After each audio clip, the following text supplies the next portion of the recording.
Bonjour tout le monde. Donc, comme vous savez, nouvelle semaine de grève, nouvelle semaine de cours asynchrones. J'espère que vous avez bien profité de vos congés aussi. Et n'hésitez pas, si vous avez des questions, soit à m'envoyer un mail euh, en ce qui concerne cette séance d'aujourd'hui, soit de m'envoyer un mail, soit de créer un forum sur iCampus, OK? Pour qu'on puisse discuter. Ça va être sympa. Bon, aujourd'hui, on va faire une chose assez nouvelle, OK? Ce sera assez théorique, les cours d'aujourd'hui. Mais en fait, la séance 6 et 7, elles sont un peu la même séance. On va expliquer on va parler des inégalités. On va expliquer un peu de quoi s'agit une enquête sur les ménages. Et comment est-ce qu'on prend des mesures des inégalités et des pauvretés dans une enquête sur les ménages. Et on va parler de l'enquête des ménages de Pérou. Et on va faire juste un petit exercice, manipulation des données aujourd'hui, ok, avec l'enquête des ménages de Pérou, la base de données, qui bien évidemment j'ai pris pour vous déjà. Et comme ça, on va juste faire des manipulations aujourd'hui. Et à la séance 7, la prochaine séance, on va vraiment calculer les mesures des inégalités, mais sans savoir qu'est-ce qui se passe ou sans manipuler les données, c'est ce qu'on va faire aujourd'hui. C'est impossible de calculer les Gini, de faire des beaux graphiques, etc. Donc, juste pour dire qu'on va faire des séances un peu, elles sont des séances combinées, la 6 et la 7, ok? Bon, euh, donc, comme toujours, comme d'hab, je vous prie de ouvrir et d'utiliser les bases de données et les do-files et tous les documents d'enquête des ménages du Pérou qui sont sur l'espace iCampus sur les dossiers d'aujourd'hui. OK? Bon, donc on va commencer à parler de comment on peut mesurer les inégalités de revenus en Amérique latine. Ok, ça c'est juste pour un contexte. Ça c'est une photo prise, je crois que c'est à São Paulo. Oui, c'est à São Paulo et c'est une photo assez connue pour parler des inégalités parce que ça c'est une photo vraie. Ok, ici à côté on a un favela, ici on a un condominio de luxe à São Paulo. Et ça, c'était une photo qui a été prise début des années 2000, quelque chose comme ça. Et elle est devenue assez célèbre. Bon, voilà. OK. Euh, Aujourd'hui, pour parler des inégalités de revenus, on va parler de Gini, OK? Et ça, c'est juste pour vous montrer les contextes. Les Gini, il est sans doute l'indicateur le plus utilisé pour mesurer, pour parler des inégalités sociales. Même s'il a une histoire assez sombre et assez intéressante, stay tuned pour les découvrir. Voilà. Bon, avant de commencer, il faut parler un peu du côté méthodologique du Gini, ok? Bon, qu'est-ce que ça veut dire? Le Gini, il est mesuré avec, attends, je veux ici. Très bien. Bon, le Gini, il est mesuré avec des microdonnées, ok? Et c'est quoi les microdonnées? Bon, on peut faire l'opposition avec des macrodonnées. Jusqu'à maintenant, on a manipulé, on a vu des macrodonnées comme de la CEPAL, ok? Les macrodonnées sont des données à grande échelle qui donnent un aperçu, on va dire, de l'ensemble d'une économie, ok? De l'ensemble d'une société.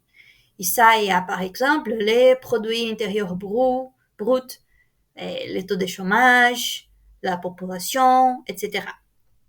D'autre côté, il y a les microdonnées, ok? Les microdonnées sont des données à petite échelle, on va dire. Ce sont des données qui vont fournir des informations sur les individus, les ménages ou les entreprises on va prendre, on va aller à chaque ménage, on va parler avec chaque individu, on va voir qu'est-ce qui se passe dans chaque entreprise pour collecter des données et pour former une base. Ok, c'est pas nécessaire d'aller à tout le monde. On va voir que par exemple les enquêtes sur les ménages, on va pas aller à tous les ménages du pays, mais on va aller à des dizaines, des milliers des ménages. Donc, ça fait en base des microdonnées. Et ça, c'est hyper important parce que comme ça, on peut réellement sortir de l'intuition et voir qu'est-ce qui se passe réellement au niveau des individus et des groupes. Ok. Une autre utilité, une autre chose très importante, c'est qu'avec des microdonnées, donc des données qu'on n'a pas pris de quelqu'un, mais on va regarder la base un peu raw, un peu comme elle est, et on va calculer nos propres statistiques. Ça a une valeur dans le monde académique, très important. Qu'est-ce que je veux dire? Bon, au lieu d'aller sur la base de la Banque mondiale ou à la base de la CEPAL, il prend la série de PIB ou une série qu'ils ont déjà produit avec les bases des microdonnées comme les enquêtes sur les ménages ou les enquêtes d'emploi ou les enquêtes rurales, etc. On a des dizaines ou des centaines, des milliers de questions, des millions d'informations et on peut adapter les statistiques, calculer un peu les statistiques selon qu'est-ce qu'on veut. On a plus de liberté de faire des calculs et de créer des indicateurs et tout ça. Et ça a une valeur très importante quand on calcule, quand on fait notre propre calcul, quand on montre des informations originales et pas des informations, des données qui sont déjà créées par notre institution. Ok? Voilà. Donc, ici, on va parler d'enquête sur les ménages. Ok? D'abord, household, c'est ménage. Juste pour clarifier, en espagnol, on dit encuestas domiciliares. En portugais, on dit pesquisas domiciliares. En français, on dit enquête auprès des ménages. Bon, ça, c'est household service. Pour clarifier, c'est quoi un ménage? Bon, un individu, c'est une personne. Ok?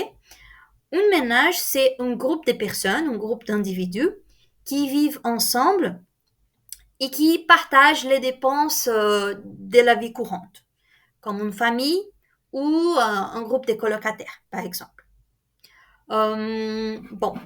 C'est une méthode de collecter des données où on va se rendre à chaque ménage et on va poser des questions directement auprès des individus. Et il y a normalement les questionnaires, ils comprennent une énormité de questions pour parler de la démographie, de l'éducation, d'emploi, du revenu, conditions de santé, etc. Bon.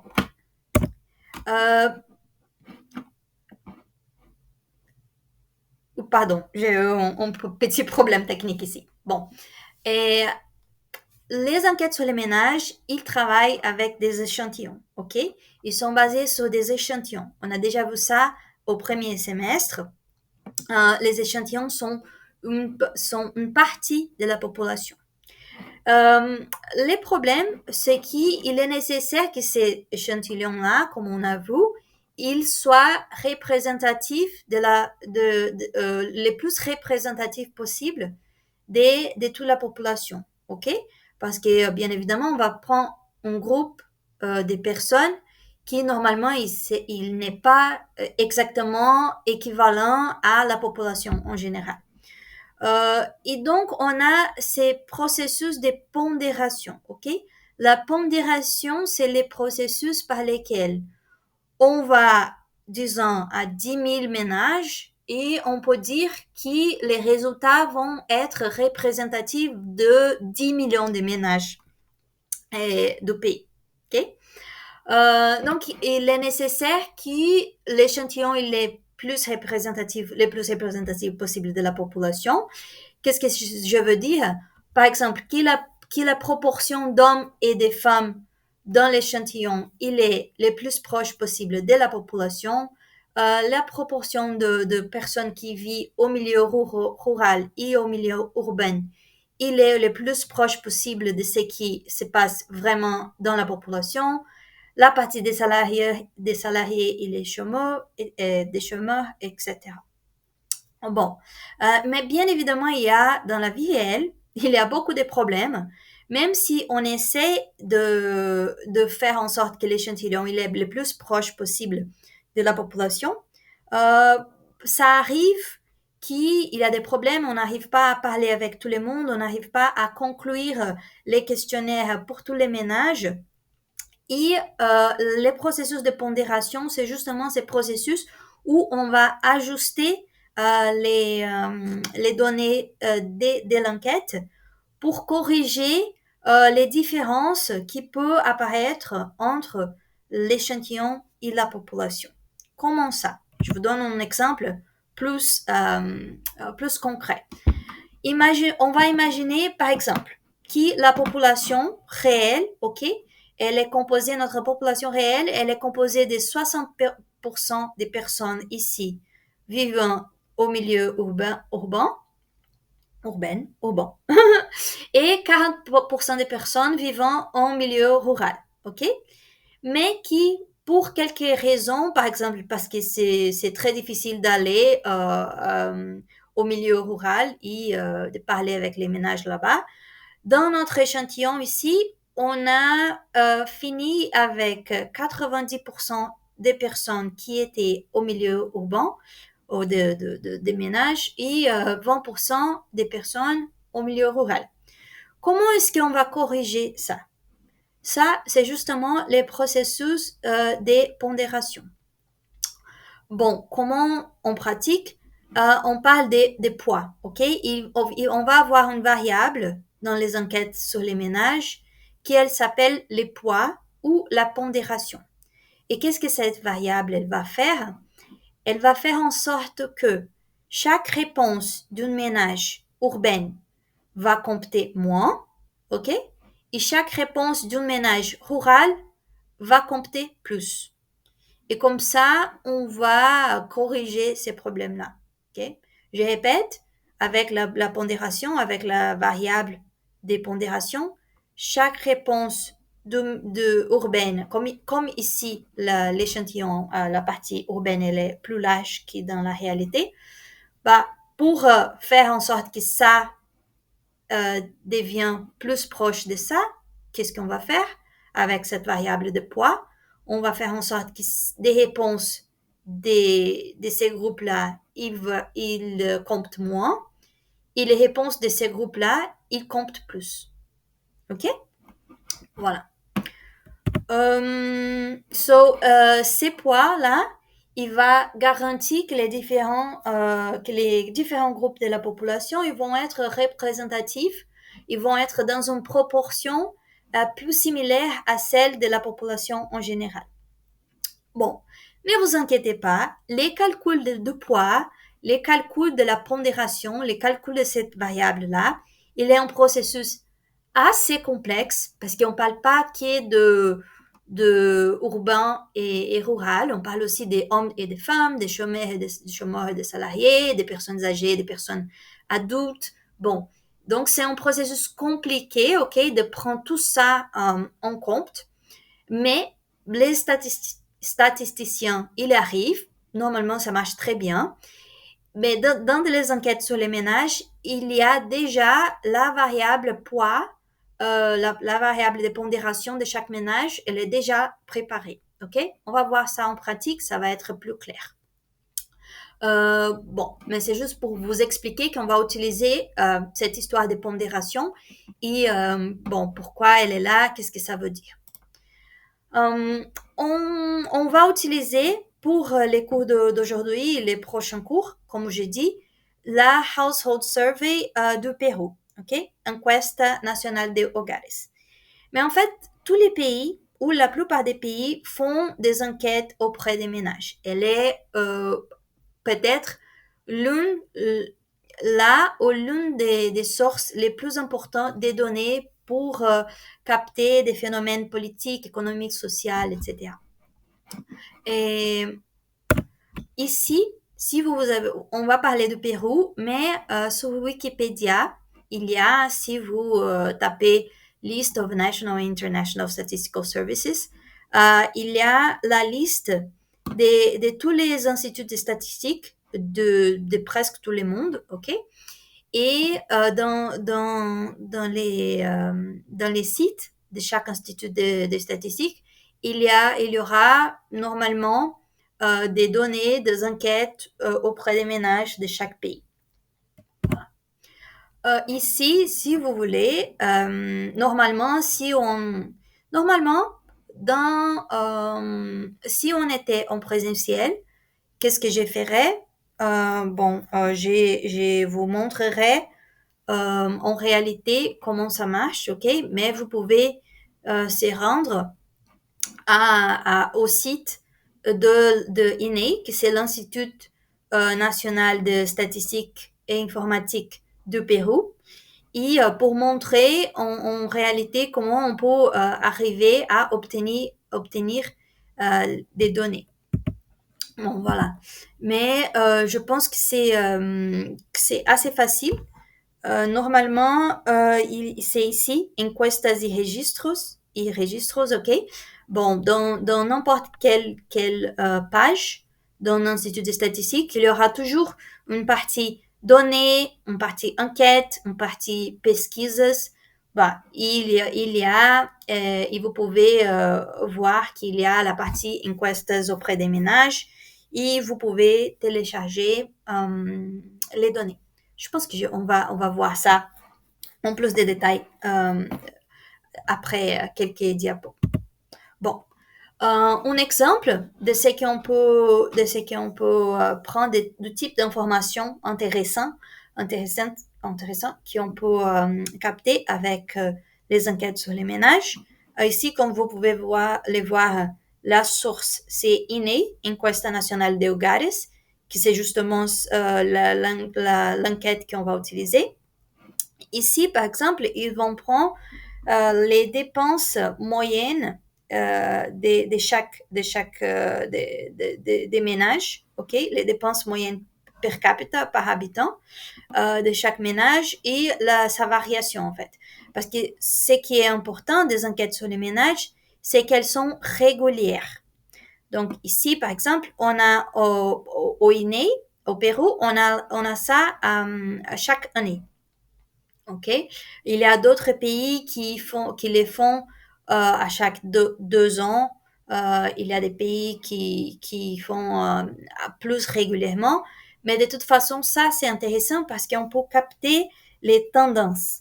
Par exemple, ici, comme on a des enquêtes sur les ménages de 2016 et 2017, on peut voir qu'en fait, la capacité des dépenses des ménages a diminué, ok?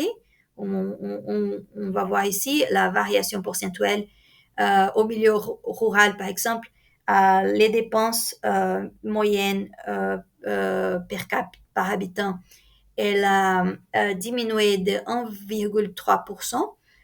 Ça veut dire probablement que ces ménages-là, ils se sont appauvris, ils ont devenu plus pauvres. OK? Parce que sa capacité de dépenses a diminué. Donc voilà, ça c'est un type d'information important et que normalement on prend avec des enquêtes auprès des ménages. Bon, ok. Pour les Pérou et pour tous les autres pays, normalement, comment est-ce qu'on va mesurer les inégalités des revenus à travers les enquêtes sur les ménages? Bon, pas la seule, mais l'une de plus, probablement la mesure la plus courante, c'est l'indice des Gini, ok, les Gini et la courbe de Lorenz. Les Gini, c'est la mesure la plus connue d'inégalité sociale. d'inégalité dans les sciences sociales. Mais il y a une histoire assez noire, assez problématique, et c'est au minimum, c'est pour dire les minimums intéressants, embêtants, qu'on utilise les génies pour aujourd'hui, c'est une mesure qui normalement, elle s'inscrit dans les débats progressistes, ok, dans les débats pour lutter contre les inégalités. Mais en fait, Corrado Gini, il était un statisticien italien.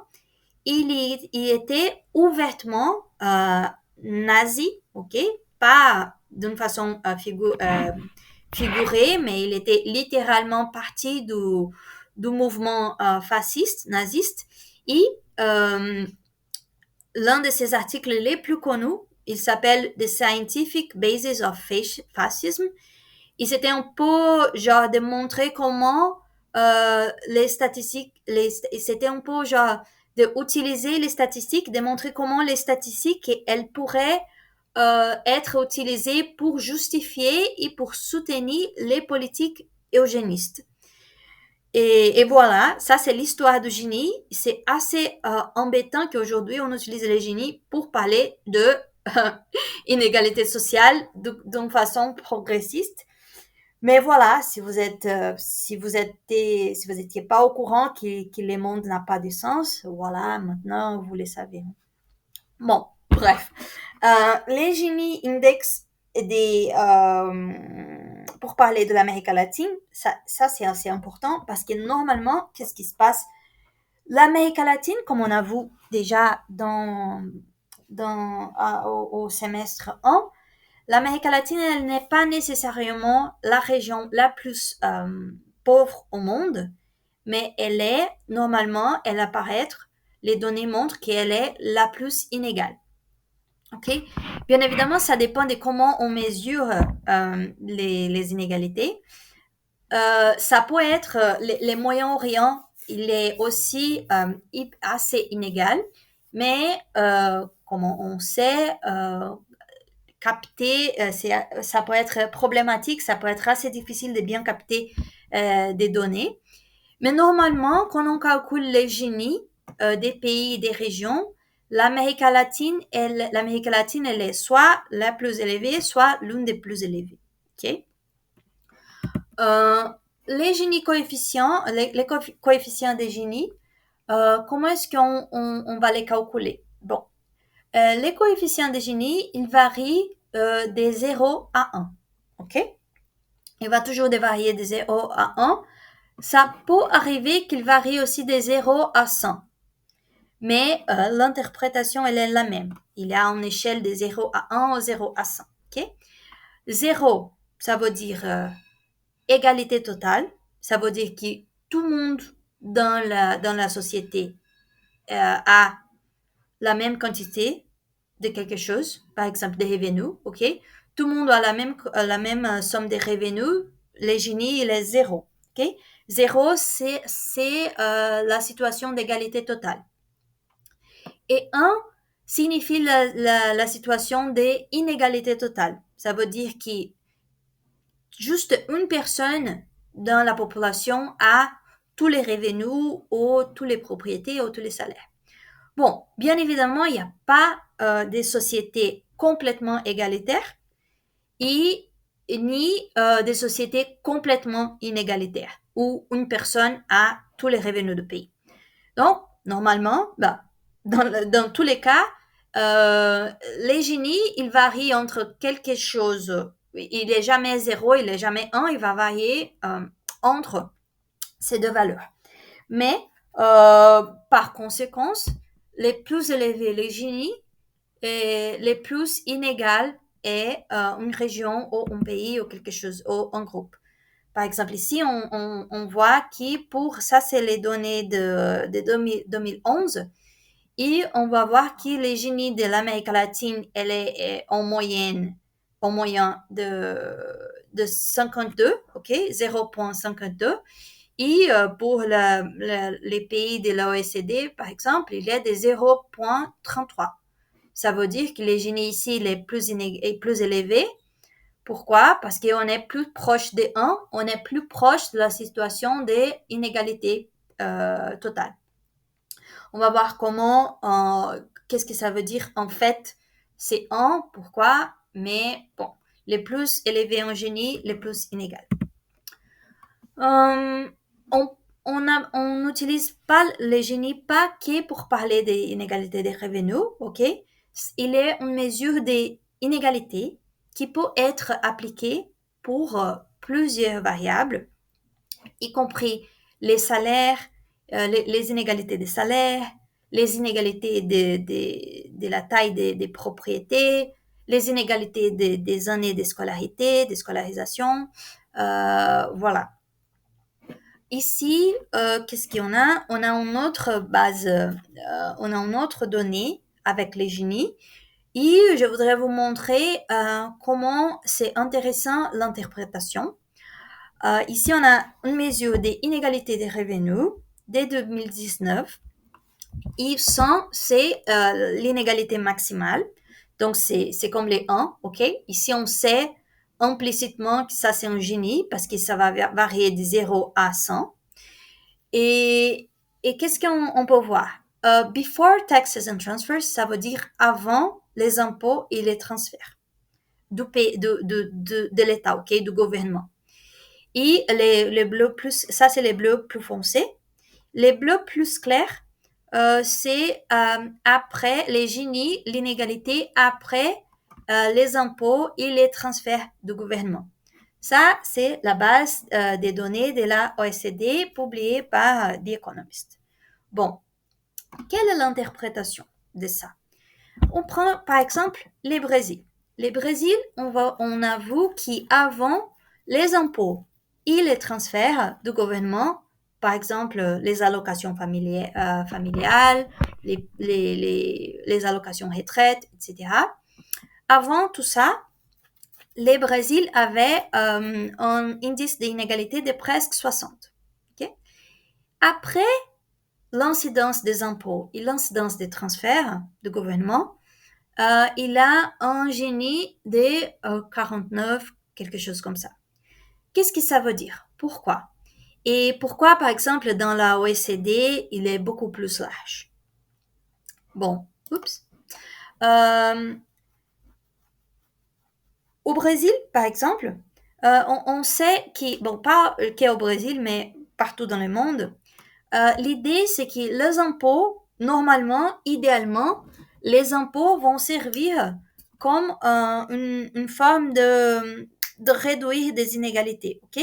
Si on a des impôts plus progressifs, on dirait, les impôts qui vont être collectés directement auprès les revenus des personnes ou les patrimoines ou quelque chose comme ça. On parle ça des impôts directs, ok? Les impôts sur revenus, patrimoine, richesse, etc.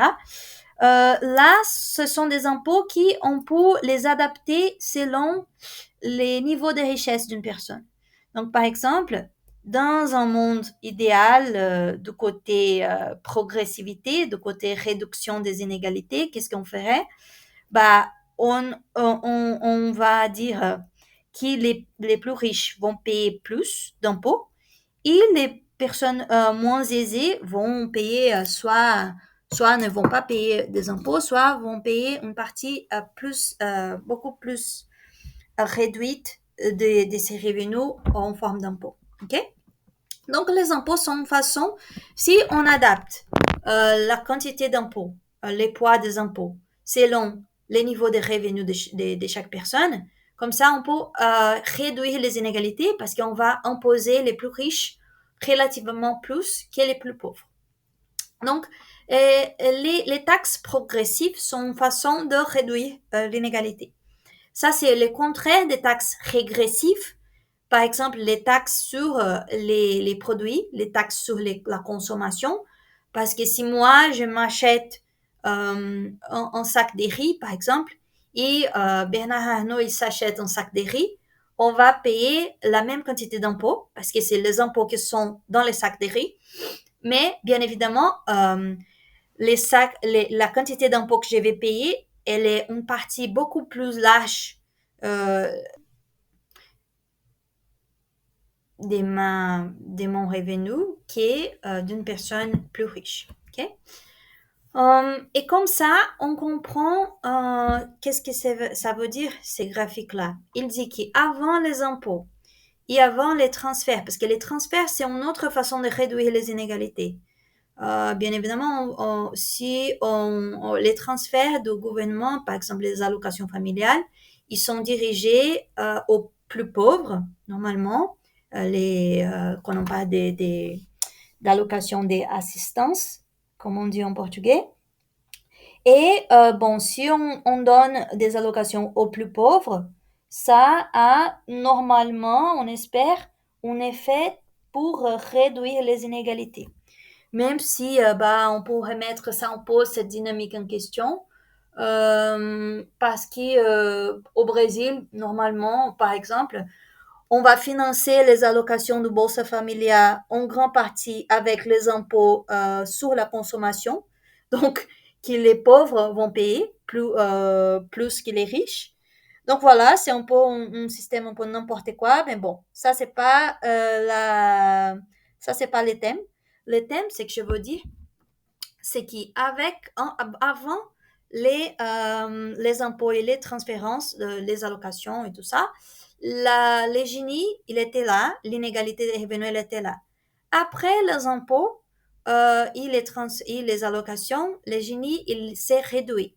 Ça veut dire que dans une certaine mesure, les génies, l'État, les politiques de l'État ont réussi à réduire un peu, au moins, les inégalités au sein d'un pays. Ok.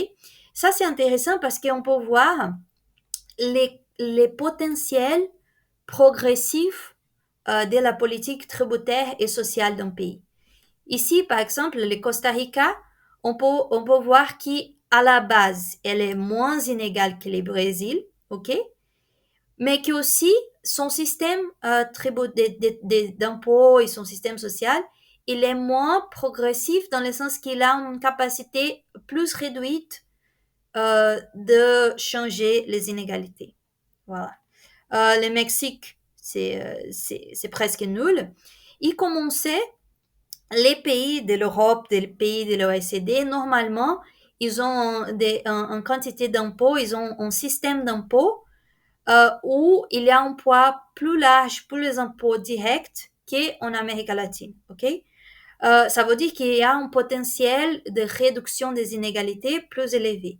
Et en fait, il n'y a pas c'est pas seulement le fait que les inégalités à l'OECD sont déjà plus inférieures à les inégalités des pays en Amérique latine, mais aussi, c'est aussi le fait qu'avec les systèmes d'allocation familiale, les systèmes des impôts sur la fortune, les impôts sur les revenus, etc., et on arrive à réduire d'une façon assez importante les inégalités. Même si c'est pas idéal, je suis complètement d'accord.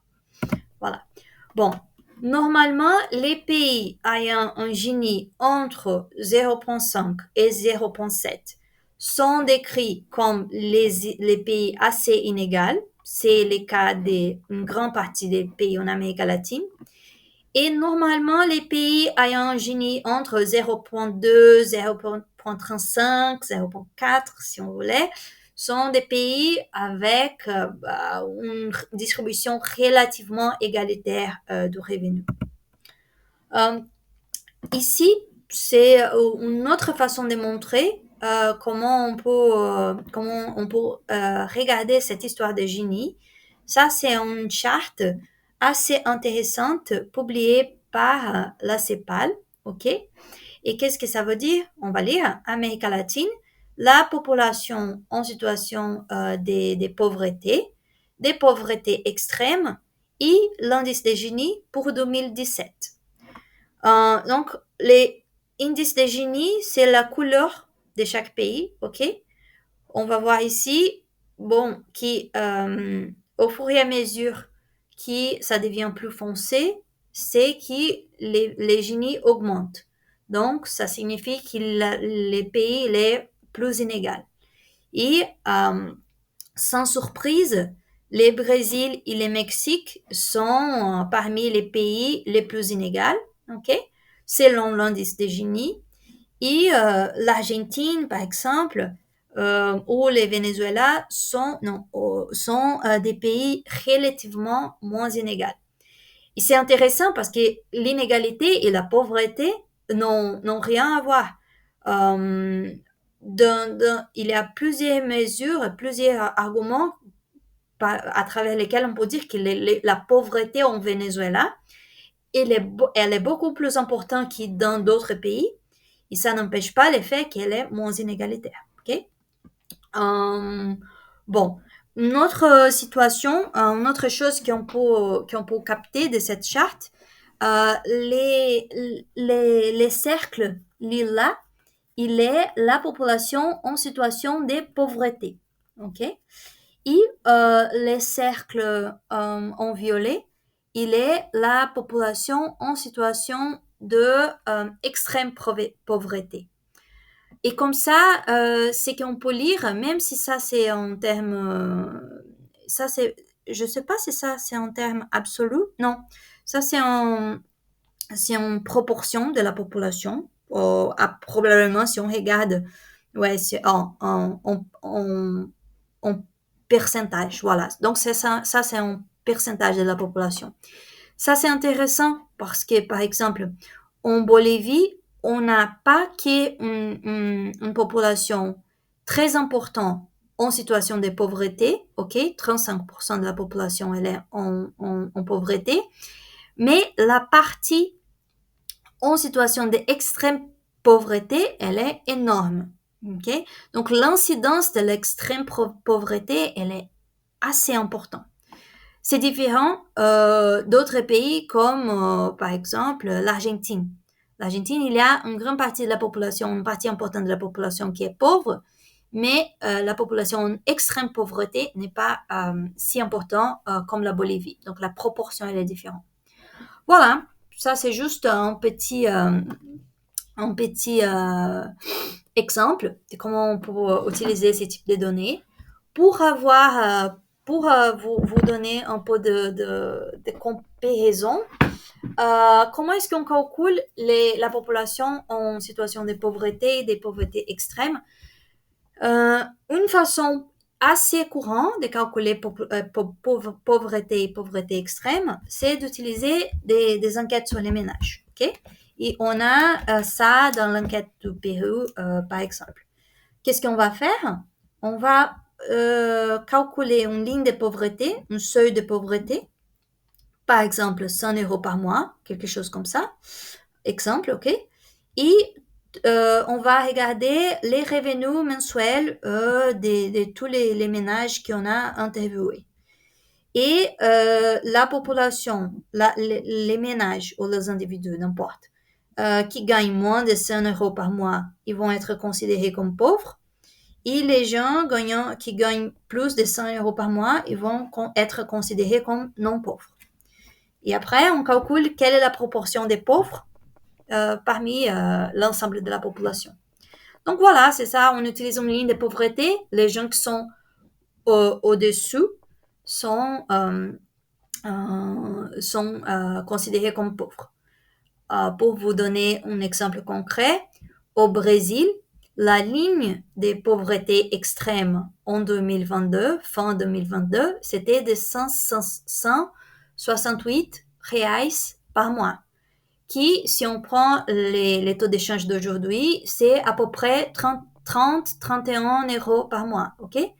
Ça veut dire que les gens qui gagnent moins de 31 euros par mois sont considérés comme extrêmement pauvres, misérables, comme on dit en portugais.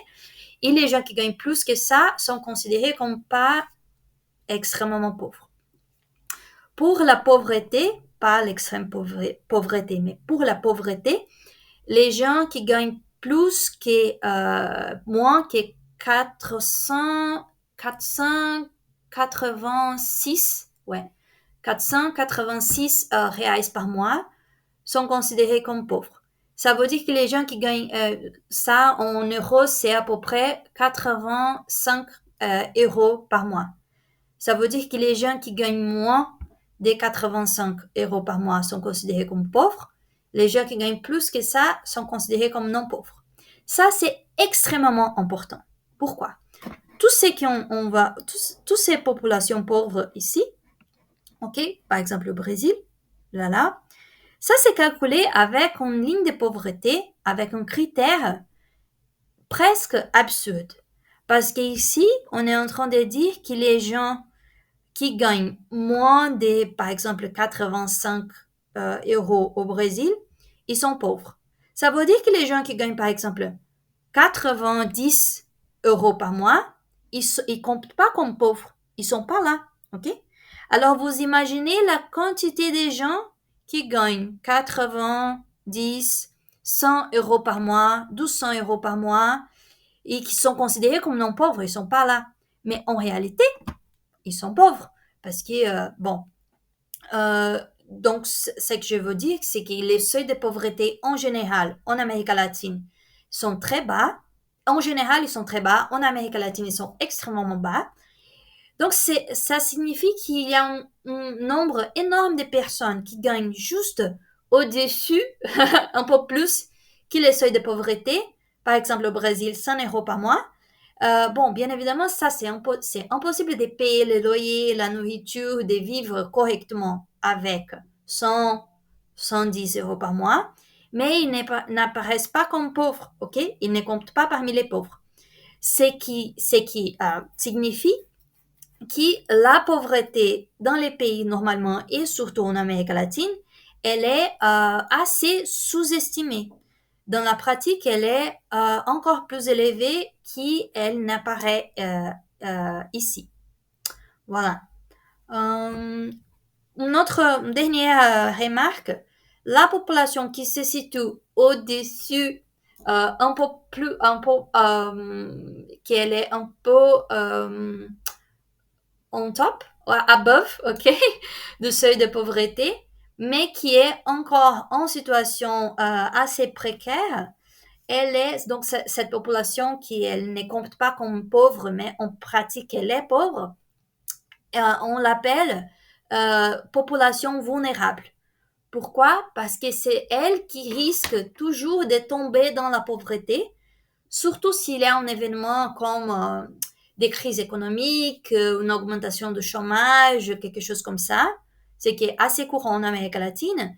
C'est la population vulnérable, donc celle qui gagne juste un petit peu au-dessus du seuil de pauvreté, qui va dans une situation de crise, elles seront les premières à passer du statut de non-pauvre à celui de pauvre.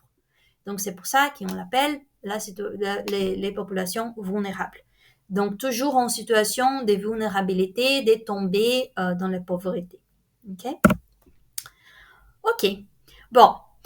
Donc on commence à calculer, on va parler de comment calculer les Gini en pratique. Pour calculer les Gini en pratique, on dépend de la courbe de Lorentz. Donc la courbe de Lorentz, elle a une utilité en soi. On peut utiliser la courbe de Lorentz pour montrer les inégalités, ok, et aussi pour calculer les Gini. Donc elle est intéressante. Bon, comment est-ce qu'on calcule les Gini? Les Gini, il est une surface, ok, un area. Et cette surface, elle est calculée à partir de la courbe de Lorentz. Comment est-ce qu'on va créer la courbe de Lorentz? Bon, d'abord, je vous envoyé en vidéo, il est sur les derniers diapos de la dernière séance. Et là, il y avait une vidéo d'un groupe de profs qui expliquait comment calculer la courbe de Lorentz et les génies. Et c'est assez bon, ils font un travail beaucoup mieux que les miens parce qu'ils ont des moyens de faire des animations. Ok, moi, je compte avec le PowerPoint, mais voilà, on essaye. Donc, n'hésitez pas à revenir aux vidéos si vous avez des questions. Mais de toute façon, c'est quoi la Lorentz? Bon, la courbe de Lorentz, c'est un graphique de la distribution des inégalités dans une population, ok, au sein d'une population. Et qu'est-ce qu'on va faire? Comment est-ce qu'on va les construire? Bon, dans l'axe horizontal, on va mettre la population, ok? Dans l'axe vertical, on va mettre la variable pour laquelle on va calculer l'inégalité. Ça peut être les salaires, le patrimoine, les revenus, la taille des propriétés rurales, la taille des fermes, n'importe. L'autre chose importante, c'est que ça et ça, ces variables-là, ils vont être classifiées de façon cumulée. Qu'est-ce que ça veut dire? Ici, on a la personne la plus pauvre du pays. Ok, on va parler des revenus pour être plus simple. Ici, on a la personne la plus pauvre de la population. Après, on a la deuxième personne la plus pauvre, la troisième personne la plus pauvre. Ici, on a les 10% les plus pauvres de la population. Ok? Et après, on va donc on met tout le monde en ordre jusqu'à arriver à la personne la plus riche du pays. Ok? Ils sont mettre en ordre cumulé.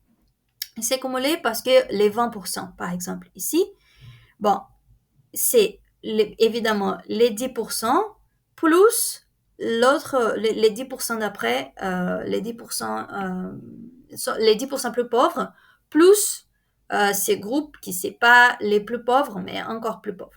Les 30%, il va compter les 10%, les 20%, plus ces groupes-là, ok? Et on arrive à 100% qui, je suis désolée, le 100%, je pense que ça devrait être ici. C'était une erreur de ma part. Mais de toute façon, les 100% ici, il va compter les gens là, les gens là, les gens là, tout, jusqu'à 100%. Ok? Ça, c'est cumulé et c'est pour ordre croissante. La même chose avec les revenus.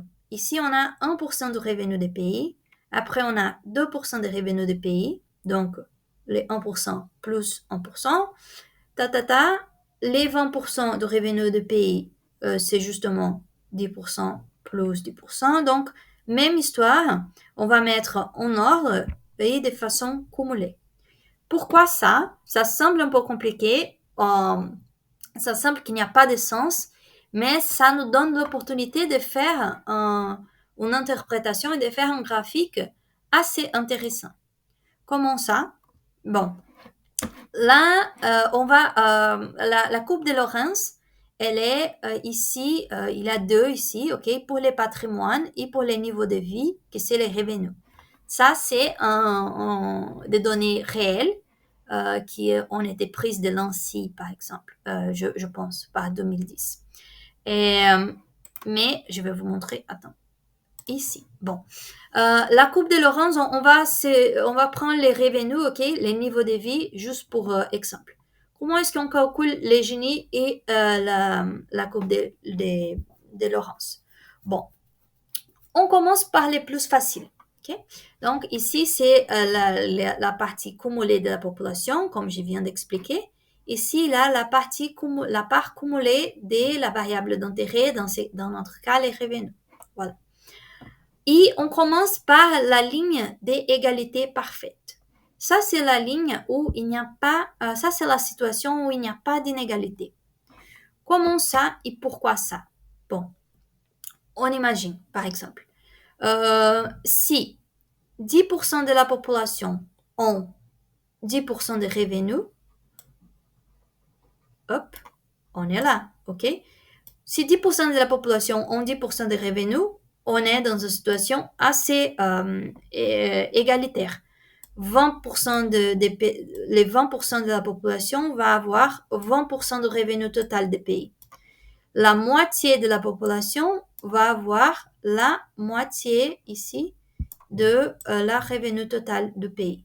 Bon, bien évidemment, ça c'est une situation assez égalitaire parce qu'en augmentant la proportion de la population, on augmente la proportion du revenu du pays détenu par cette population.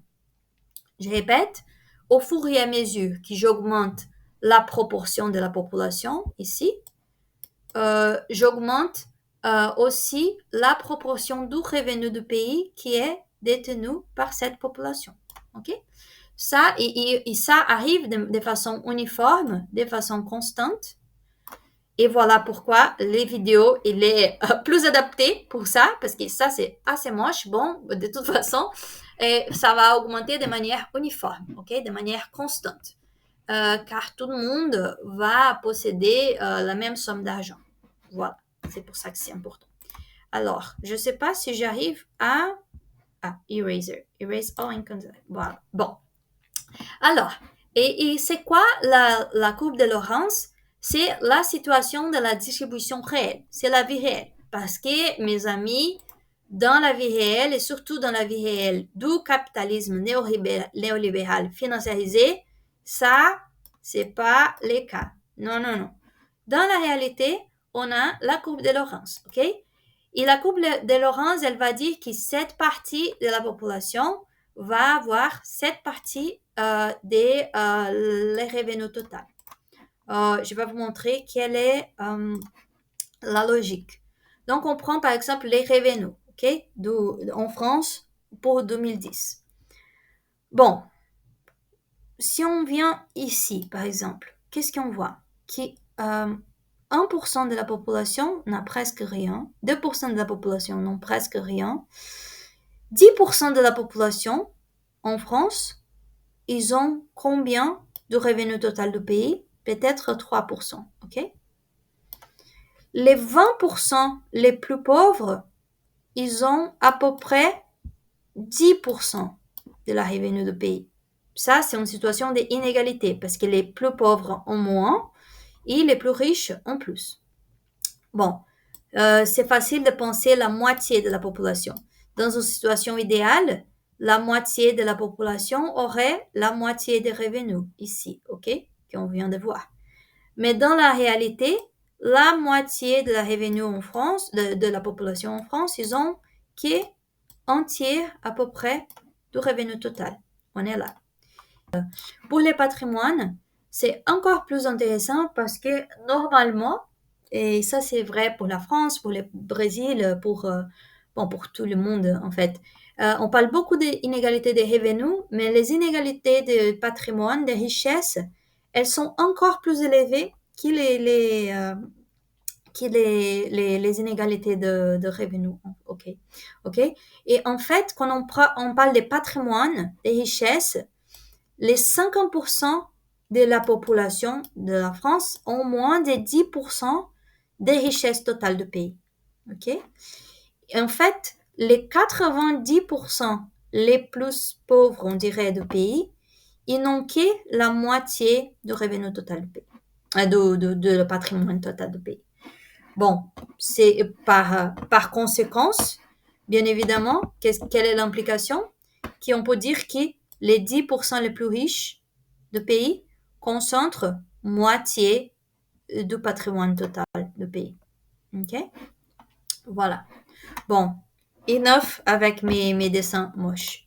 Une autre interprétation importante, si on était en présentiel, je vous poserai la question, qu'est-ce que ça veut dire? Ok? Quels sont les pays les plus inégaux, par exemple? Bon, vous savez qui ici c'est des données réelles aussi. Bon, bien évidemment, d'une façon intuitive, vous savez que le Brésil il est plus inégal que la France. Bah, après un peu il transfère au moins. Bon, mais comment est-ce qu'on peut voir ça avec une courbe de Lorentz? Bon, la même chose ici, il a la population cumulée, ici il a les revenus cumulés, ok? Donc ça, c'est une courbe de Lorentz de revenus. Ici, on a la courbe d'égalité parfaite.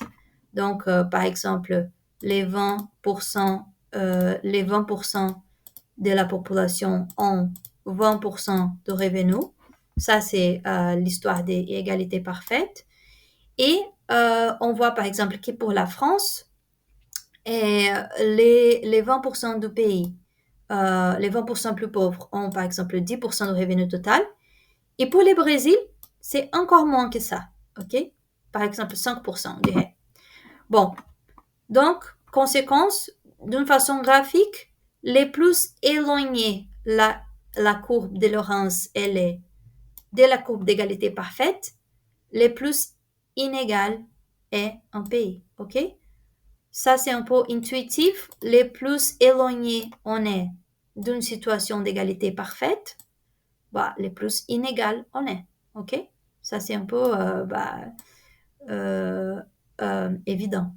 Donc voilà, une autre façon, une autre donnée intéressante, une autre façon intéressante de voir, on pourrait dire par exemple que la même proportion de la population, par exemple les 90% de la population, et la même partie de la population, elle a une fraction plus large du revenu en France, ok? Si on vient comme ça, hop. En France, ils ont une partie plus élevée du revenu total qu'au Brésil. Voilà. Et c'est comme ça qu'on voit qu'on utilise la courbe de Laurence, par exemple. Ok. Bon. Donc, comme on a vu, les courbes de Laurence, il sert comme une représentation graphique des inégalités.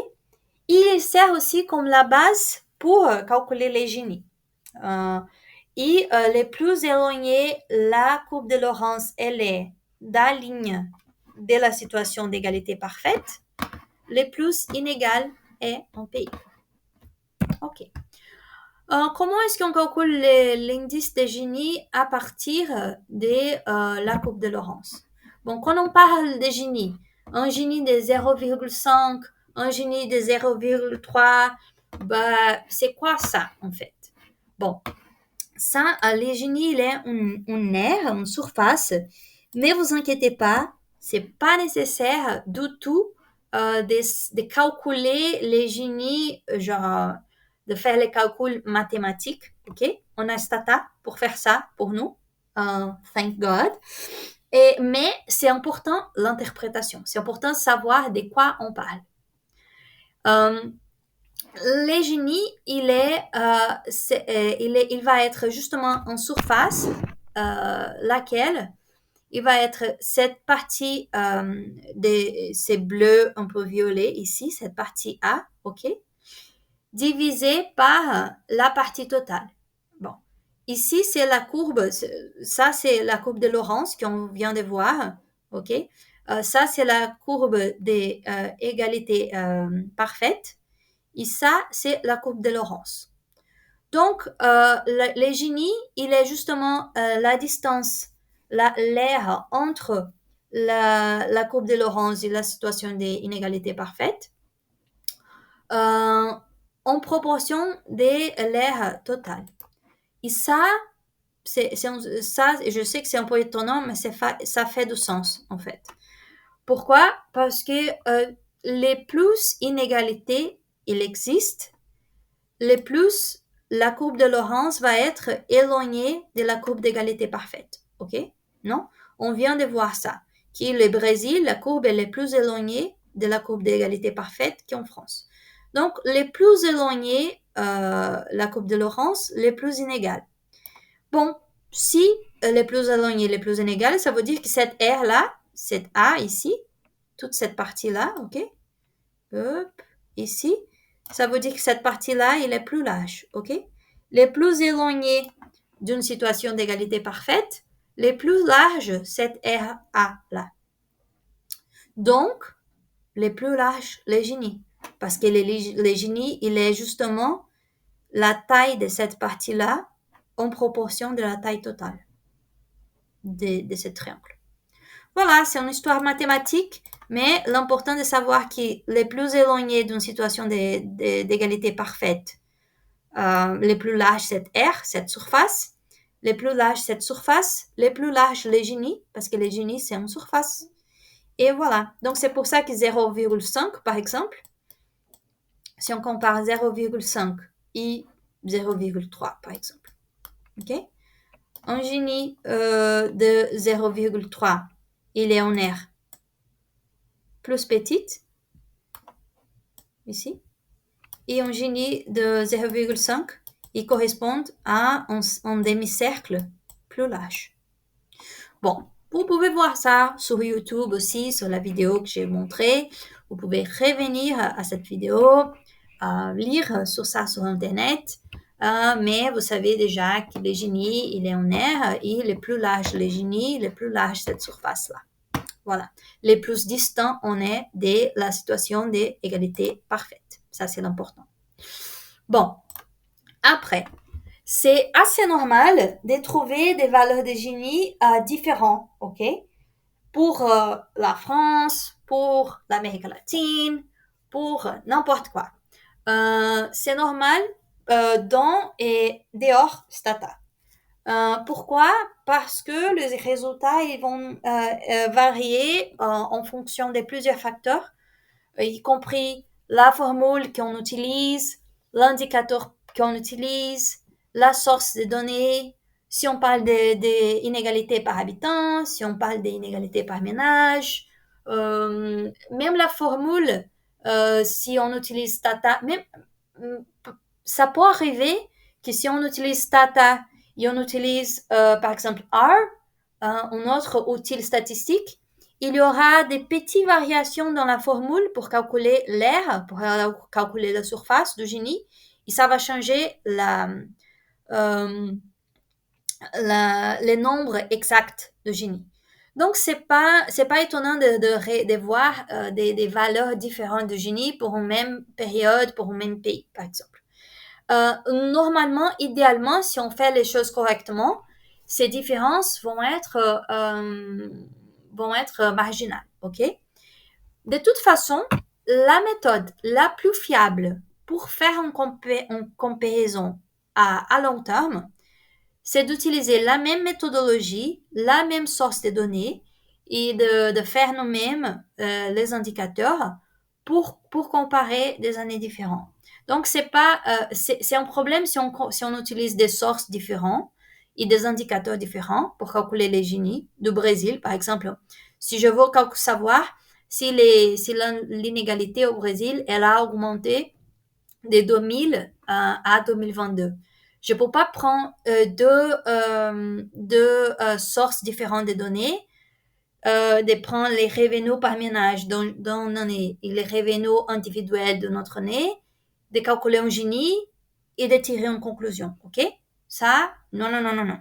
Mais si je prends l'enquête auprès des ménages du Brésil en 2000 et en 2022, et si j'utilise la même formule, les mêmes indicateurs, et là, je prends un génie, là, je peux évidemment faire une bonne analyse de l'inégalité. Voilà. OK. Les génies, il n'est pas exempt. Il y a des problèmes. Il y a beaucoup de problèmes, beaucoup de critiques. Et pour ça, l'idéal, c'est d'utiliser les génies avec d'autres mesures d'inégalité et aussi de l'interpréter dans une discussion plus large qui prend d'autres informations, qui prend aussi des informations qualitatives, ok, pour faire une bonne analyse. Pourquoi est-ce que le génie il doit être interprété avec prudence? Une raison, c'est parce qu'il n'est pas capable de bien capter ce qui se passe dans les extrêmes, ok? Dans les ménages les plus pauvres et dans les ménages les plus aisés. Pourquoi? Normalement, surtout car il est basé sur des enquêtes auprès des ménages. Et comme on a vu dans les premiers semestres, là, il a un problème. Les ménages assez pauvres, normalement, les individus extrêmement pauvres, ils n'ont pas de ménage fixe. Donc, on ne peut pas capter ce qui se passe avec eux parce qu'ils n'ont pas un domicile, une résidence, une adresse fixe. Ok? Donc, on ne peut pas faire une enquête auprès des ménages pour les gens qui sont sans domicile, par exemple. Donc, on ne capte pas ce qui se passe dans cette partie de la population-là. Et on capte encore moins ce qui se passe avec les extrêmement riches. Parce qu'une grande partie de son patrimoine et de sa revenu, elle est soit non déclarée ils vont pas, s'ils déclarent pas au fisc, ils vont pas les déclarer pour un statisticien qui arrive chez eux. Soit elles sont dans des paradis fiscaux, dans d'autres pays, etc. Donc, ça, c'est une raison pour laquelle calculer les Gini avec les données auprès des ménages et même avec d'autres sources de données, c'est assez compliqué. Une autre raison, c'est que les Gini, ils ne captent pas des changements qualitatifs. Ça veut dire que n'importe quel changement qui se passe en termes d'inégalité, il va réduire ou augmenter l'inégalité. Comment ça? Par exemple, les génies, ils peuvent diminuer alors que les pauvres deviennent, alors que les pauvres continuent pauvres. Ok? Par exemple, s'il y a un changement en termes d'inégalité entre la classe moyenne et les plus riches, mais les pauvres continuent la même chose, ça peut arriver qu'on a une réduction des inégalités entre la classe moyenne et les plus riches, mais rien se passe avec la population plus pauvre. Okay? Donc, et bien évidemment, quand on parle de réduction des inégalités, on est plus intéressé à ce qui se passe avec la population la plus pauvre. Si la classe moyenne presque riche et la classe ultra riche, il devient plus égal, bah, c'est pas la question à laquelle on s'intéresse normalement. Donc voilà, c'est pour ça que les génies ils doivent être interprétés avec d'autres indicateurs. On a par exemple les quintiles. Les quintiles, c'est une autre façon assez intéressante de calculer les inégalités.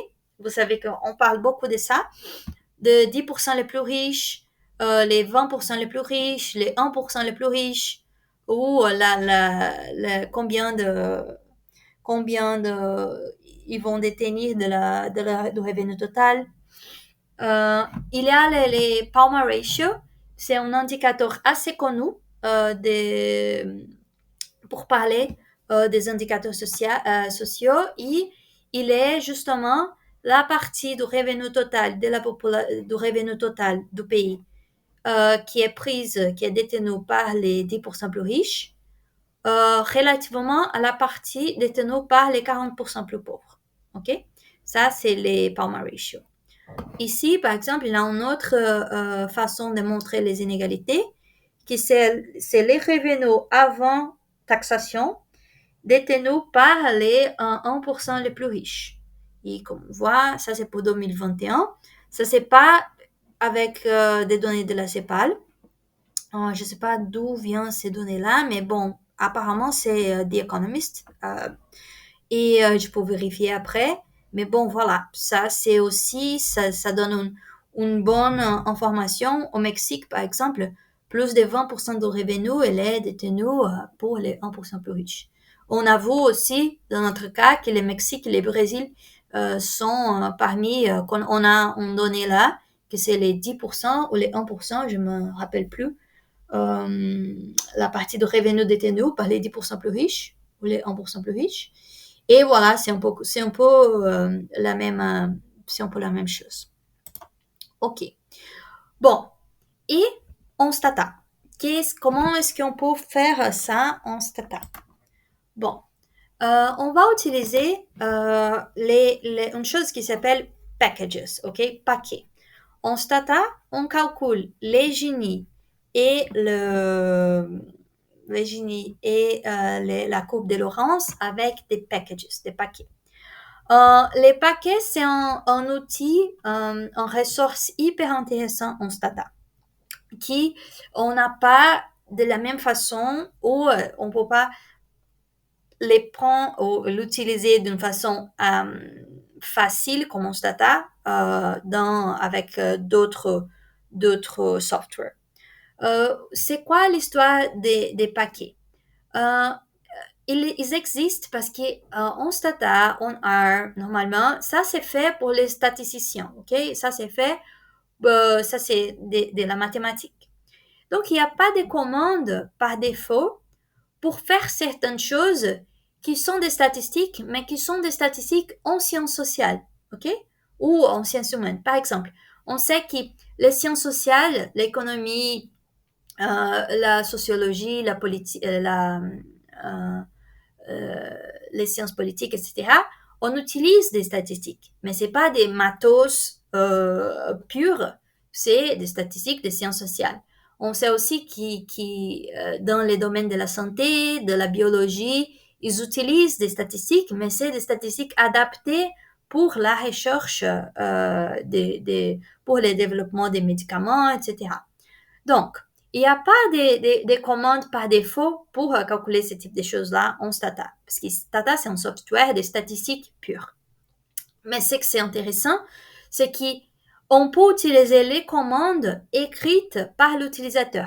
Ça veut dire qu'il y a des chercheurs en sciences sociales, il y a des biologistes, etc., qui ont développé leur propre paquet, c'est-à-dire qui ont développé leur propre commande et qui l'ont mis à disposition des autres utilisateurs. Et on peut les utiliser à travers Stata. Okay? On n'a pas besoin d'aller chercher sur l'Internet, télécharger les commandes. Nanana. Non, dans Stata, on peut télécharger ces paquets-là, qui sont justement les commandes qui ont été développées par d'autres utilisateurs pour une partie, pour une fonction spécifique, comme dans notre cas, calculer les Gini. Voilà. Euh, donc, ils ne sont pas automatiques, ils ne viennent pas par défaut. On a besoin d'installer ces paquets. Okay? Si on veut, par exemple, calculer la pauvreté ou l'inégalité en Stata, qu'est-ce qu'on ferait? Donc, on peut utiliser Help Poverty ou Help Inequality ou Help n'importe quelle chose que vous voulez chercher pour voir des paquets disponibles pour cela. Donc, par exemple, je peux mettre Help Poverty ici sur Stata. OK? Qu'est-ce qu'il va me donner? Il va me donner cette page d'aide avec tous les paquets possibles pour calculer différents indicateurs liés à la pauvreté. OK? De la même façon, je peux faire Help Gini ou Find It Gini. Find It Gini. Et qu'est-ce qu'il va me donner? Voilà, des paquets officiels pour calculer les Gini.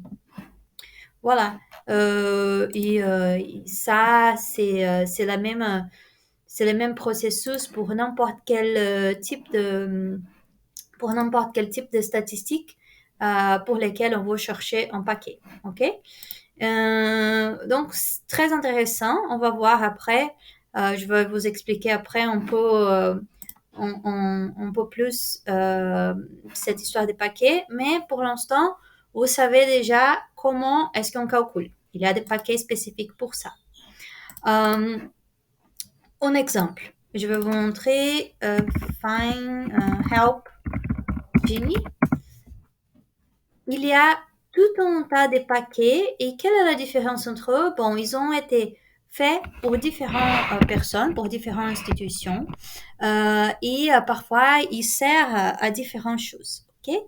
Par exemple, ici, on a de génie pour décomposer l'inégalité, d'avoir des effets marginaux. Il y a d'histoires des percentiles. Bon, il y a des choses, comme vous pouvez voir, très avancées, mais on va utiliser, il y a aussi des choses très simples. Si vous savez pas quoi utiliser, à la base, il faut lire et il faut trouver les paquets les plus simples. Normalement, sur l'Internet, vous allez voir qu'il y a toujours des recommandations sur quels sont les paquets les plus simples à utiliser. De toute façon, je vais vous dire, bien évidemment, quel paquet on va utiliser pour ça. Et il y a deux commandes utiles pour les paquets, ok? Les premiers, c'est Ado. Et ça va vous donner la liste de tous les paquets que vous avez installés sur votre ordi. Parce que ça, comme je vous ai dit, les paquets ne sont pas automatiquement installés. Il faut que nous, on installe les paquets qu'on veut, ok? Et après, ils sont sauvegardés dans votre Stata. Et si je mets Ado, il va me donner une liste de tous les paquets qu'on a installés. Dans ces cas-là, pour l'instant, j'ai les paquets de BinScatter et les paquets INEC-DEC 0, qui c'est une façon de calculer l'inégalité, même pas celle qu'on va utiliser. Parce que les paquets qu'on va utiliser, ils calculent les Lorentz et les Gini. Et ici, ils calculent que les Gini. Voilà. L'autre chose, si vous voulez désinstaller un paquet, au lieu de Ado, c'est Ado uninstall et le nom de paquet. Par exemple, Ado uninstall BinScatter va désinstaller ces paquets-là. Bon, rien n'est plus simple. Voilà. Donc, on va télécharger les paquets qu'on va utiliser pour faire ces beaux graphiques sur les inégalités au Pérou. Okay? Ça vient de Enaho, de la base de données qu'on va utiliser. Et le but de tout ça qu'on est en train de faire, c'est de calculer et de faire, de produire cette œuvre d'art ici. Très belle. Voilà. Comment est-ce qu'on va faire ça? Je vais vous montrer d'abord comment télécharger la base, le paquet qu'on va utiliser. On va mettre Help Lorentz car on veut un paquet pour calculer les Lorentz. Et vous allez voir beaucoup de paquets, ok? Et c'est pas un problème. Normalement, sur l'internet, c'est écrit quels sont les paquets les plus utilisés pour calculer le Lorentz, le Gini, etc. Donc, il y a tout un tas de paquets hyper avancés, mais c'est pas un problème. On va juste chercher sur internet quel est. Dans ces cas, on va utiliser un paquet qui est assez utilisé pour les statisticiens qui travaillent avec NAO. Et voilà. Donc, sur Internet, on peut se renseigner un peu plus sur ça. Bon, Help Lorentz. On met Help Lorentz. Et là, on va voir tous les paquets possibles pour calculer tout type de Lorentz curve. OK? Mais nous, on veut un paquet qui s'appelle Lorentz. C'est le plus simple de tout. Ici, c'est en ordre alphabétique. Donc, si on vient, Lorentz. Voilà. Il est ici, ok? Donc, rien de plus simple. On va cliquer sur les paquets. Et ici, c'est comme une page Help normale de Stata. Il y a les titres de paquets, Lorentz, et il va estimer et montrer les courbes de Lorentz.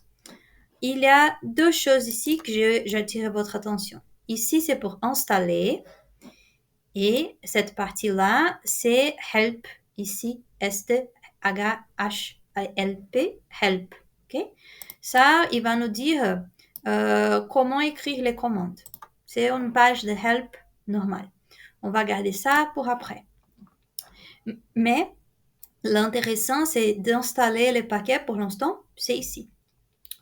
En petite remarque, dans Stata, c'est facile de devenir autodidacte, y compris parce que ici, si vous regardez, il y a aussi des exemples et une base de données spécifique de statisticiens qui ont créé ça, des chercheurs qui ont créé ça. Ça, c'est l'Ancillary Files, ok? Ce sont des fichiers qu'ils utilisent pour montrer les exemples. Donc, ils vont nous enseigner. Bon, on va pas voir ça, mais si vous êtes en train d'utiliser un paquet que vous ne connaissez pas et qui vous avez besoin d'aide, normalement, les paquets, ils ont des exemples avec des bases de données qui vont montrer, etc., pour qu'on puisse s'entraîner. Mais bref, on va juste installer tout simplement. On clique là, click here to install, et installation complete. C'est simple, c'est simple que ça. Si on ferme la fenêtre, et je tape ici Ado, qui c'est la liste de toutes les commandes que j'ai. Ado. Qu'est-ce qu'on a aujourd'hui maintenant? On a les deux paquets que j'avais avant et un troisième paquet, Lawrence, que je viens d'installer. OK? Très bien. Alors, on continue. Tata, on a vu ça. En petite remarque, il y a une autre commande paquet assez connu pour calculer différentes mesures d'inégalité. Il s'appelle INEC-DEC0. Vous pouvez explorer un peu de quoi il s'agit tout seul. OK? Bon, voilà. On va commencer à parler un peu des enquêtes sur les ménages avec lesquelles on va travailler. Donc, tout ça que je parlais au début de la séance sur les enquêtes des ménages, on va voir ça en pratique. Donc, si je vais au site de ENAHO, et voilà, ça c'est le site de ENAHO, ok? Je vais vous. Ça c'est le site de ENAHO, de l'Institut de statistique du Pérou. Et comme je vous ai dit, on peut explorer la page enquête. Quand on travaille avec une enquête sur les ménages ou sur l'emploi, enquête rurale, urbaine, n'importe, c'est toujours important d'avoir la base de données, data completa, ici, ok, mais aussi les dictionnaires, la note méthodologique. Bon, c'est un texte, c'est un PDF normalement, qui explique le nombre de variables, comment elles sont calculées, quels sont les problèmes, bon, tout un tas de caractéristiques de la base de données qui sont assez importants pour l'interprétation de nos résultats.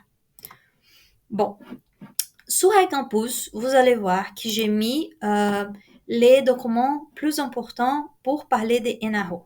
Donc, on a les dictionnaires, la note des méthodologies et les rapports qu'ils ont produits après. Je vous laisse regarder chez vous à votre rythme. Jeter un coup d'œil dans tous ces documents-là qui sont assez intéressants, ok? Mais je vais vous montrer, on commence par l'histoire du dictionnaire, par exemple. Ici, hop, juste un moment. Ouais, ça va prendre un temps pour ouvrir les trois. Je voulais vous montrer les dictionnaires avant. Bon, tout ça, j'ai téléchargé dans la page, dans le site internet avec l'enquête. Bon, et ça, c'est l'enquête de 2018, ok? Bon, les dictionnaires. Qu'est-ce qu'on va voir ici? Il va parler des objectifs, de la couverture géographique, etc. Il y a quelque chose que je voudrais vous attirer l'attention. Ici, c'est écrit un tamaño de muestra. Donc, vous vous souvenez qu'avec enquête sur les ménages, on parle d'échantillons, non? Et effectivement, qu'est-ce qu'on voit? Dans les dictionnaires, c'est écrit que la taille de l'échantillon pour 2018 était de 39 820 ménages. Ça veut dire qu'ils ont allé à 39 000 ménages pour poser des questions. Ok? 24 308, c'était des ménages dans des aires urbaines et 15 000 dans des aires rurales. Mais en même temps, on sait, pour d'autres données de census, etc., que c'est estimé qu'en Pérou, la population totale était de 32 millions de personnes et 7 913 000 ménages. Bon, ici, on a presque 8 millions de ménages et ENAHO, il a pris 39 000 des 7 913 000. OK? Donc, c'est beaucoup. Ça fait en base de données des microdonnées. Mais quand même, ça, c'est l'échantillon. Et ça, c'est la population totale.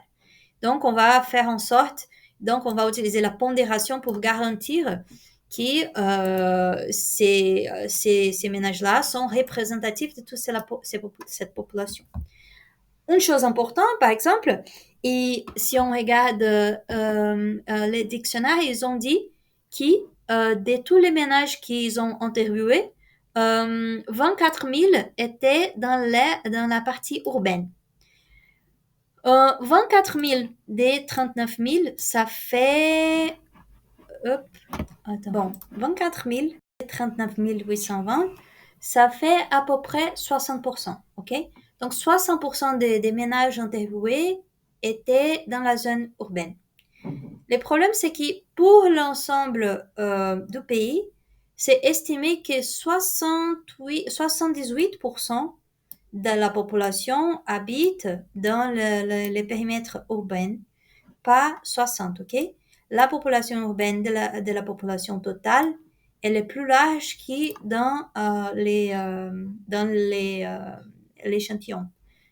C'est pour ça qu'on a une variable qui s'appelle, bien évidemment, les poids pour corriger cette différence-là. OK? Pour faire en sorte que les ménages sur la partie urbaine, elles comptent plus dans ces cas. Voilà. Bon, ici, il y a toute une liste. Si on regarde les documents méthodologie, on a la liste de toutes les variables qu'on va trouver dans NAO, dans la base de données, et quelle est sa description, comment elle est calculée, qu'est-ce qu'elle signifie. Donc, on va voir ici la méthodologie de NAO, comment est-ce qu'elle est calculée. Bon, on commence par les débuts. Il y a les objectifs, il y a la définition. Bon, ici, c'est comment est-ce que... Ça, c'est tous les variables qu'on a sur NAO, les informations. OK? Donc, on peut voir ici qu'on commence pour on a les membres des ménages, les revenus bruts de ménage, les revenus en argent pour l'activité principale, les revenus s'ils ont une activité informelle. Bon, c'est hyper détaillé, comme vous pouvez voir. Et ça, c'est un peu la raison pour laquelle c'est impossible de faire ça pour toute la population, ok? Il y a aussi des informations intéressantes, genre combien ils dépensent avec les loyers, s'ils vont recevoir les loyers de quelqu'un d'autre, combien ils dépensent pour manger dehors la maison, combien ils dépensent pour manger dans la maison. Bon, je vous invite à regarder tous les variables. Et ça, c'est la liste de toutes les variables qu'on peut voir sur NAO. OK? Là, c'était expliqué, mais ici, c'est juste les noms. Bon, je vais vous montrer quelles sont les choses les plus importantes qu'on va voir ici. Bon, facteur 0,7, c'est les facteurs d'expansion, c'est les poids, ok? Les facteurs de pondération de chaque ménage. Chaque ménage va avoir un facteur, un poids, et si elle est représentative, plus ou moins représentative de la population, elle va avoir un poids plus ou moins élevé. On a la ligne de pauvreté. On a la ligne de pauvreté alimentaire, c'est la ligne de pauvreté extrême, on pourrait dire. Et la ligne de pauvreté totale. Okay? On a déjà un indicateur de pauvreté qu'ils ont déjà calculé. On a les déflecteurs spatiaux pour corriger des variations des prix entre les régions. On a le total des personnes qui vivent dans les ménages. Ça, c'est Mir-Perrault. Quoi d'autre on est intéressé? Bla, Ingresso bruto, genre le revenu total du ménage. Et c'est avec ça, avec juste ces variables-là, qu'on va calculer les Gini. OK? Bon, voilà. Petite explication. Je suis où? Je suis là. Petite explication. Comme vous pouvez voir, le nom original, si vous téléchargez la base à INEI, Le nom original de la variable, par exemple, le nombre de personnes qui habitent dans un hogar, le nombre original de la variable était miérpero. Dans notre base de données, elle s'appelle miembros hogar. Pourquoi? Bon, c'est la même chose avec les autres.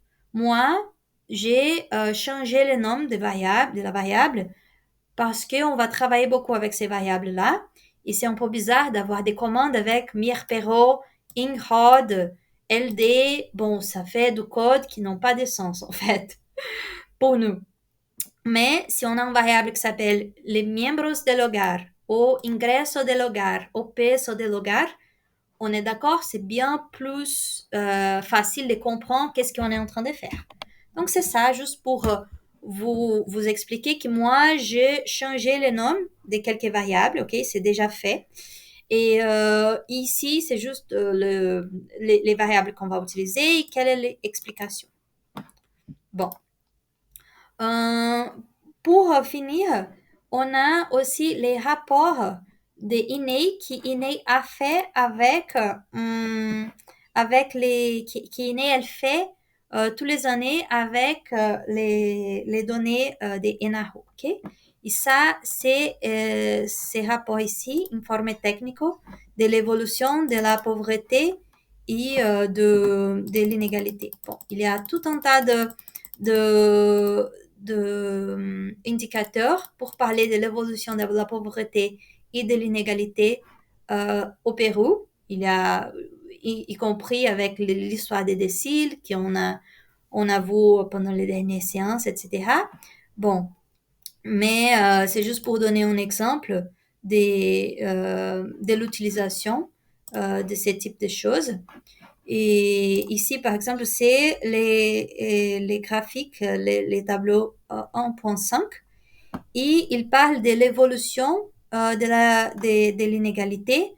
Dans ces cas-là, c'est pas ça qu'on va calculer. Dans ces cas, c'est l'inégalité de dépenses. C'est pas les inégalités de revenus. C'est les inégalités de dépenses. OK? Mais c'est juste pour exemplifier. Je ne veux pas mettre l'inégalité des revenus parce que sinon, c'est pas marrant de le faire nous-mêmes. Mais bon, comme on peut voir, on peut calculer les inégalités. Comme on a information pour tout un tas de ménages, on peut calculer les inégalités au niveau national. On peut répartir l'observation entre urbain et rural, entre les régions, et on peut voir, comme c'est une enquête elle est faite toutes les années, on peut voir, par exemple, dans une perspective de long terme, entre 2007 et 2017, par exemple, l'inégalité de dépenses entre les ménages, elle est réduite de 0,5%, 0,05% à peu près. Donc, rien, en fait. 0,05, pas pour cent, désolé. Le génie de l'inégalité, il est réduit en 0,05. Donc, il a passé de 0,41 pour 0,35 à peu près. Et 0,06, bah, on est d'accord que pour une période de 10 ans, c'est pas beaucoup. Voilà. Bon. Quoi d'autre? Ici, un autre... ah, ça c'est intéressant. Aussi, une donnée qu'on peut faire avec NAO, et là, c'est les revenus moyens par habitant, par mois, mais selon les déciles. OK? Et les bleus plus foncés, c'est 2016. Les bleus plus clairs, c'est 2017. On a vu déjà cette histoire des déciles. Si on a une population, on la divise en déciles, on la divise en 10 groupes, ok? 10 déciles. Et si on la divise en 10 groupes, qu'est-ce qu'on a? On a les 10% les plus pauvres, les 10% d'après, jusqu'à on arrive aux 10% les plus riches. Et ça, c'est une information très intéressante parce qu'il nous donne la différence entre les revenus mensuels moyens, des 10% des 10% plus pauvres et des 10% plus riches. C'est une différence énorme. OK? Voilà. Après, bon, ici, je vais juste vous montrer la base de données qu'on va utiliser dans la prochaine séance. Donc, et ça, c'est la base de données NAO, elle est là. NAO 167 V13, c'est notre base de données déjà en format Stata. Donc, il y en a à faire, c'est déjà fait parce que je change le nom de variable, voilà. Donc, on va Open, ok? On vient ici, File Open, et on va télécharger ici. Non, c'est ça. Voilà, 6, 7, ici, voilà. Si vous téléchargez la base sur iCampus je parle de ça tout le temps, mais assurez-vous que la base de données est décompressée, ok? Parce que le fichier il vient compressé, zipped, et s'il vient compressé, Stata n'est pas capable de voir la base de données, il faut décompresser les fichiers, mes amis. Merci. Et voilà.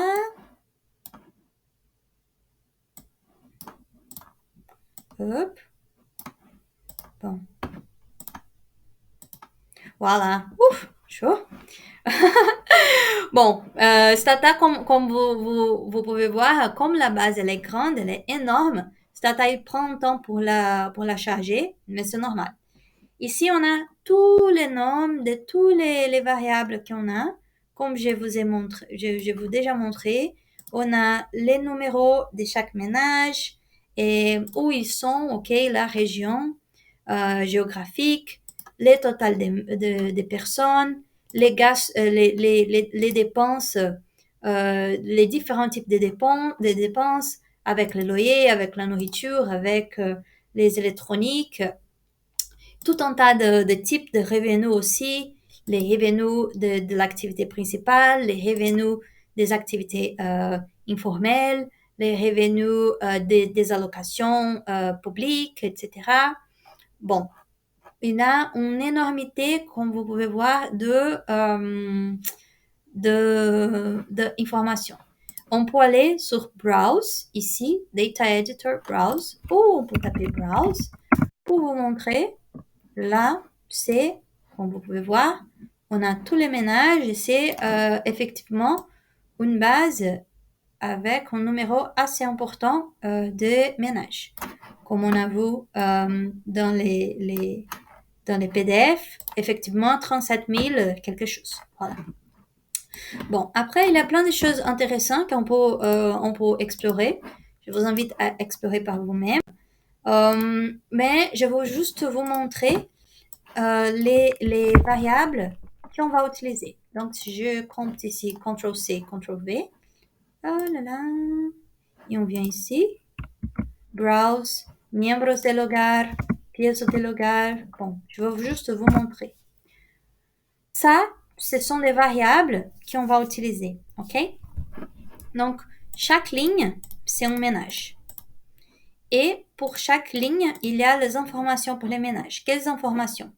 Les numéros de membres de l'hogar. Donc, par exemple, cet ménage, il a 4 personnes qui habitent. Dans cet ménage-là, il y a 2 personnes qui habitent.